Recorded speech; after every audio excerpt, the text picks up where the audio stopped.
Assalamualaikum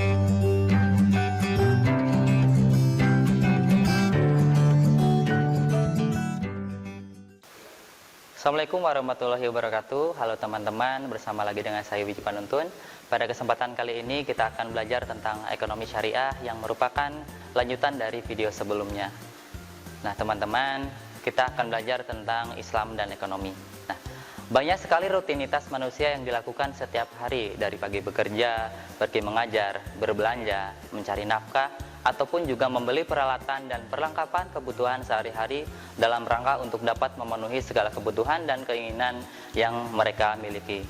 Kebutuhan itu sendiri ada yang bersifat mendesak ataupun juga dapat yang ditunda sesuai dengan tingkat kepentingan mana dulukah yang harus dipenuhi pertama kali.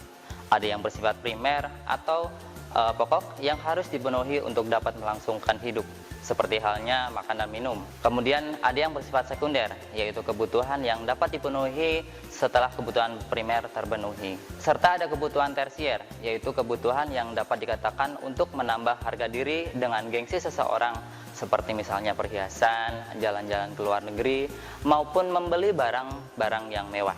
Nah, itu semualah yang disebut dengan ekonomi. Lalu, apa sih pengertian dari ekonomi itu sendiri? Ekonomi adalah ilmu yang mempelajari aktivitas manusia tentang produksi, distribusi, dan konsumsi terhadap barang maupun jasa. Sistem ekonomi itu sendiri terdiri dari ekonomi konvensional dan ekonomi Islam atau syariah, di mana ekonomi konvensional bersifat hukum positif, sedangkan ekonomi Islam dijalankan dengan syariat Islam.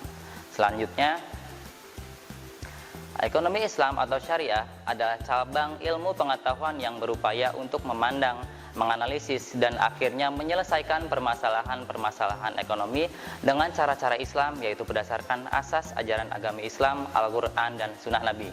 Nah, ekonomi Islam itu sendiri digunakan dengan tujuan untuk menyeimbangkan antara dunia dan akhirat, sehingga kegiatan ekonomi bukan hanya sekedar untuk mendapatkan keuntungan semata, melainkan merupakan sesuatu yang bernilai ibadah. Nah, teman-teman, di dalam ekonomi Islam ada beberapa asas sistem ekonomi. Yang pertama, sistem ekonomi Islam merupakan konsep yang pada dasarnya mengarah pada hukum-hukum keadilan dan keseimbangan semua aspek agar dapat berjalan dengan baik sesuai fitrah yang telah Allah tentukan. Ada beberapa asas, diantaranya ada 5. Yang pertama adalah asas ketauhidan, kebermanfaatan, keadilan, orientasi sosial, serta asas kemanusiaan. Selanjutnya, kita akan belajar tentang politik ekonomi Islam. Nah, menurut Taqiyuddin An-Nabhani, politik ekonomi merupakan tujuan yang ingin dicapai oleh hukum-hukum yang digunakan untuk memecahkan mekanisme mengatur urusan manusia. Seperti tujuan apa yang ingin dicapai, hukum-hukum apa yang akan digunakan, lalu kemudian menentukan arah pemecahan dari permasalahan ekonomi tersebut. Politik ekonomi Islam itu sendiri adalah politik yang menjamin terrealisasinya kebutuhan primer atau basic need setiap orang secara menyeluruh, dan mendorong untuk dapat memenuhi kebutuhan sekunder maupun tersier sesuai dengan kadar kemampuannya sebagai individu yang hidup di dalam masyarakat. Dengan kata lain, bagaimanakah kita mencari solusi untuk dapat memenuhi kebutuhan primer, sekunder, serta tersier dengan menggunakan hukum Islam di bidang ekonomi dan bidang yang terkait. Kemudian kita akan belajar tentang prinsip-prinsip ekonomi Islam.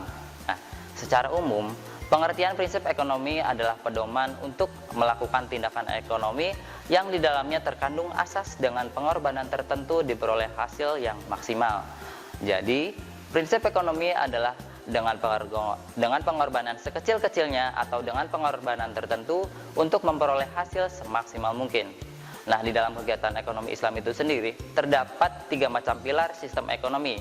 Di antaranya yang pertama ada kepemilikan, yaitu merupakan aspek kepemilikan dalam ekonomi Islam yang dibagi lagi menjadi 3, seperti kepemilikan individu, umum, dan kepemilikan negara. Kemudian yang kedua adalah pemanfaatan kepemilikan, dan yang ketiga adalah tentang distribusi kekayaan. Distribusi pendapatan merupakan proses peredaran atau penyaluran harta dari yang empunya kepada pihak yang berhak menerimanya, baik melalui proses distribusi secara komersial maupun melalui proses yang menekankan pada aspek keadilan sosial. Nah, tujuannya itu sendiri adalah untuk memenuhi kebutuhan hidup tiap individu muslim maupun untuk meningkatkan kesejahteraannya. Selanjutnya, sistem moneter di dalam Islam. Nah, dilihat dari sejarah lahirnya sistem ekonomi dunia, akan ditemukan beberapa kesamaan, yaitu semua sistem yang pernah ada mempunyai tujuan untuk mencapai kesejahteraan manusia pada umumnya. Namun, setiap sistem memiliki ideologi-ideologi penggagas yang berbeda seperti pada sistem kapitalis, sosialis, serta sistem ekonomi di dalam Islam. Kesejahteraan dalam ekonomi konvensional atau kapitalis dan sosialis mengandung arti yang berbeda. Nah, bila di dalam sistem konvensional, kesejahteraan hanya dinilai dari materi, namun dalam sistem ekonomi Islam, kesejahteraan memiliki arti yang lebih luas, yakni pemenuhan materi dan imateri. Nah, hal ini mengingat manusia sebagai badan penciptanya yang terdiri dari dua unsur. Yang pertama ada rohani dan kemudian adalah jasmani. Maka manusia juga mempunyai dua kebutuhan dasar, yakni kebutuhan fisiologis seperti sandang, pangan, dan papan, dan kebutuhan psikologis yaitu keamanan, ketenangan, loyalitas, dan penghargaan. Nah, kedua kebutuhan tersebut berbeda namun saling berkaitan satu dengan yang lain. Nah, jika salah satu kebutuhan tidak terpenuhi, maka akan menyebabkan kebutuhan yang lainnya pun ikut terganggu. Nah, oleh karena itu, idealnya suatu sistem ekonomi mampu menciptakan kesejahteraan umum atau general welfare. Nah, dalam kegiatan ekonomi Islam, untuk menjamin kesejahteraan masyarakat, maka negara mempunyai peranan penting, yakni jaminan sosial, keseimbangan sosial, dan intervensi negara itu sendiri. Jaminan sosial berarti negara bertanggung jawab atas standar hidup seluruh individu dalam masyarakat Islam. Nah, di dalam Islam, tidak selamanya urusan ekonomi diserahkan pada pihak swasta semata. Ada kalanya pemerintah sebagai pelaku utama, namun tetap dalam prinsip-prinsip kepemilikan pada kepentingan masyarakat yang luas. Selanjutnya, sistem moneter yang mencakup sektor perbankan, pasar modal, dan pasar keuangan lainnya pada dasarnya harus didesain dan diarahkan sedemikian rupa agar benar-benar dapat meningkatkan peranan sektorial dalam kegiatan ekonomi, sehingga tujuan-tujuan utama dari sebuah sistem ekonomi dapat tercapai. Nah, begitu juga dengan sistem moneter Islam. Sistem ini diharapkan tidak hanya memperbanyak uang yang beredar, namun bagaimana mampu meningkatkan kinerja sektorial. Nah, teman-teman, pada dasarnya sasaran dan tujuan kebijakan moneter Islam sangat luas sekali. Tapi setidaknya dapat mencapai sasaran seperti yang pertama, lapangan kerja penuh dan laju pertumbuhan ekonomi yang optimal, kemudian keadilan sosial ekonomi dan pemerataan distribusi kekayaan dan pendapatan, kemudian stabilitas nilai tukar mata uang, yang keempat mobilisasi investasi dan tabungan untuk pembangunan perekonomian, serta memberikan semua bentuk pelayanan yang efektif yang secara normal diharapkan dari sistem perbankan itu sendiri. Nah, selanjutnya, strategi kebijakan moneter Islam yang digunakan merupakan strategi dari syariah dan terintegrasinya semua aspek kehidupan keduniaan dengan aspek spiritual untuk menghasilkan suatu peningkatan moral manusia dan masyarakat di mana dirinya hidup. Nah, meskipun secara umum tujuan sistem moneter Islam hampir sama dengan sistem moneter ekonomi lainnya, yakni kesejahteraan. Namun, pada tataran strategi berbeda jauh. Teori ekonomi kapitalis yang mengandalkan kekuatan pasar saja. Nah, di dalam Islam, individu sebagai khalifah di muka bumi harus mampu bertanggung jawab atas dirinya dan negara sebagai garda terakhir apabila individu itu sudah tidak mampu menjamin kesejahteraannya sendiri. Nah, di dalam manajemen moneter Islam tidak diperkenankan menggunakan suku bunga sebagaimana dasar ekonomi Islam itu sendiri bahwa riba adalah haram. Nah, adapun strategi moneter Islam adalah penghapusan suku bunga dan kewajiban pembayaran pajak atas biaya produktif yang menganggur, sehingga akan menghilangkan inisiatif orang untuk memegang uang idle, sehingga mendorong orang untuk melakukan qard, yaitu meminjamkan uang kepada orang lain, menjual, dan mudharabah. Selanjutnya, strategi kebijakan moneter harus diimplementasikan pada tataran teknis. Dalam hal ini, instrumen moneter Islam. Sebagaimana strategi moneter Islam yang melarang penggunaan bunga, maka instrumen moneter Islam juga demikian. Penjelasan mengenai instrumen moneter Islam dijelaskan di dalam 3 mazhab. Yang pertama ada mazhab Iqtisaduna, di mana pada mazhab ini instrumen yang digunakan yaitu promissory notes atau bill of exchange, yaitu berbentuk surat yang dapat digunakan untuk mendapatkan dana pinjaman. Kemudian yang kedua ada mazhab mainstream. Mazhab ini merancang instrumen kebijakan yang ditujukan untuk mempengaruhi besar kecilnya permintaan uang agar dapat dialokasikan pada peningkatan produktivitas perekonomian. Kemudian yang ketiga ada mazhab alternatif. Sistem moneter yang dianjurkan pada mazhab ini yaitu shuratic process, yaitu di mana suatu kebijakan yang diambil oleh otoritas moneter adalah berdasarkan musyawarah sebelumnya dengan sektorial. Nah, selanjutnya kita akan belajar tentang perbankan syariah. Secara umum, pengertian bank Islam atau Islamic Bank adalah bank yang pengoperasionalnya disesuaikan dengan prinsip syariat Islam. Nah, saat ini banyak istilah yang diberikan untuk menyebut entitas bank Islam itu sendiri selain istilah bank Islam, yaitu yang pertama seperti misal bank tanpa bunga atau interest free bank, kemudian ada bank tanpa riba, lariba bank, dan bank syariah atau syariah bank. Fungsi bank syariah secara garis besar tidak berbeda dengan bank konvensional, yaitu sebagai lembaga intermediasi atau intermediary institution yang mengarahkan dana dari masyarakat dan menyalurkan kembali dana-dana tersebut kepada masyarakat yang membutuhkannya dalam bentuk fasilitas pembiayaan. Nah, adapun beberapa sistem operasional bank syariah, yang pertama yaitu sebagai sistem menghimpun dana dan dana yang didapat bersumber dari modal, titipan atau wadiah, dan investasi atau mudharabah. Kemudian yang kedua, sistem penyaluran dana. Penyaluran dana dibedakan menjadi dua bentuk, yaitu equity financing yang terbagi lagi menjadi al-mudharabah, al-musyarakah, serta bentuk debt financing.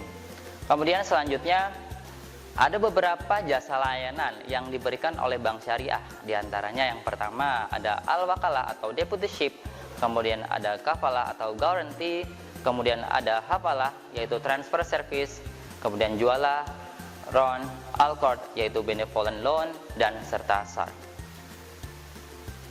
Kemudian kita akan belajar tentang peran pasar modal dalam Islam. Pasar modal syariah merupakan kegiatan pasar modal yang tidak bertentangan dengan prinsip syariah itu sendiri di pasar modal. Nah, pasar modal syariah memiliki dua peranan penting. Yang pertama, sebagai sumber pendanaan bagi perusahaan untuk pengembangan usahanya melalui penerbitan efek syariah, kemudian sebagai sarana investasi efek syariah bagi investor. Nah, pada dasarnya, kegiatan pasar modal yang merupakan kegiatan penyertaan modal dan atau jual beli efek seperti saham dan sukuk, termasuk dalam kelompok muamalah. Sehingga transaksi dalam pasar modal diperbolehkan sepanjang tidak ada larangan menurut syariah. Nah, kegiatan muamalah ini yang dilarang adalah kegiatan spekulasi dan manipulasi yang di dalamnya mengandung unsur riba, maisir, riswah, maksiat, dan kezaliman. Kemudian poin berikutnya adalah tentang asuransi dan pegadaian dalam Islam. Perkembangan perekonomian dunia selalu berkaitan dengan aktivitas ekonomi seperti asuransi, pegadaian, jual beli, dan banyak yang lainnya. Maka tidak dapat dihindari bahwa sebagian besar dari pelaku ekonomi itu sendiri adalah orang Islam. Nah, dengan demikian, maka timbullah pertanyaan dari masyarakat Islam karena melihat badan perekonomian seperti bank, asuransi, pegadaian yang ada masih menggunakan sistem konvensional. Nah, oleh karena itu, maka timbullah keinginan dari pemerintah untuk membentuk badan perekonomian syariah seperti asuransi syariah serta pegadaian syariah. Nah, di dalam pegadaian syariah, barang jaminan pegadaian dari masyarakat harus memenuhi beberapa karakteristik yang memiliki nilai, seperti yang pertama ada prinsip operasional pegadaian syariah, di antaranya tauhid atau unity, keadilan atau justice, kemudian tolong-menolong, kerjasama, amanah, kerelaan, dan larangan riba serta judi. Kemudian yang kedua adalah tentang ketentuan gadai syariah yang telah ditentukan oleh pihak pegadaian. Nah, sedangkan di dalam asuransi ada beberapa ulama yang berpendapat bahwa asuransi adalah hukumnya mubah dan ada yang berpendapat bahwa asuransi adalah haram. Nah, pertanyaannya kemudian adalah apakah Islam menolak asuransi?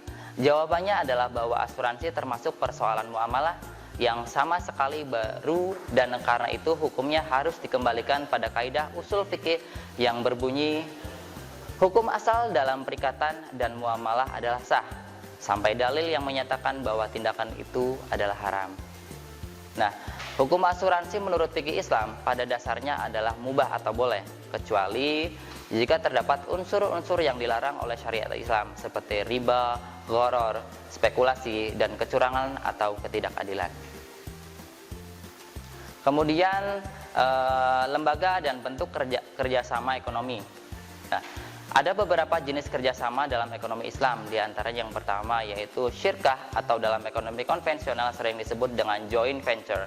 Kemudian ada mudharabah yaitu investasi, jual beli dalam Islam, kemudian transaksi dengan pemberian kepercayaan, titipan atau wadiah, kemudian perwakilan dalam transaksi yaitu wakalah. Nah, dalam lembaga keuangan syariah terdiri dari dua lembaga yaitu bank dan non-bank. Lembaga non-bank seperti asuransi, pegadaian, reksadana, pasar modal, dan BPRS. Kemudian lembaga keuangan syariah yaitu seperti bank syariah, seperti BRI Syariah, Mandiri Syariah, dan masih banyak yang lainnya. Nah teman-teman, setelah kita belajar dan membahas tentang ekonomi syariah pada kesempatan kali ini dapat ditarik kesimpulan bahwa semakin berkembangnya zaman saat ini, semakin pesatnya perkembangan bisnis yang ada dalam ekonomi saat ini, semakin besar pula persaingan bisnis yang tidak dapat dipungkiri. Banyak sekali yang menggunakan segala cara untuk mendapatkan keuntungan dan terkadang berlomba-lomba dalam menjatuhkan satu sama lain. Dengan adanya ekonomi Islam itu sendiri, maka diharapkan kegiatan ekonomi yang ada merupakan kegiatan ekonomi yang dapat memberikan keuntungan yang adil tanpa merugikan pihak manapun, melainkan kegiatan ekonomi dengan etika dan landasan ajaran Islam untuk tidak melakukan riba. Nah, itu saja yang bisa saya jelaskan untuk hari ini. Semoga bermanfaat untuk teman-teman semua. Sampai jumpa kembali di pertemuan berikutnya. Assalamualaikum warahmatullahi wabarakatuh. Kunjungi sosial media lainnya seperti website kami di pkbmalfata.com, Facebook PKB Malfata Manunjaya, Instagram PKB Malfata Official.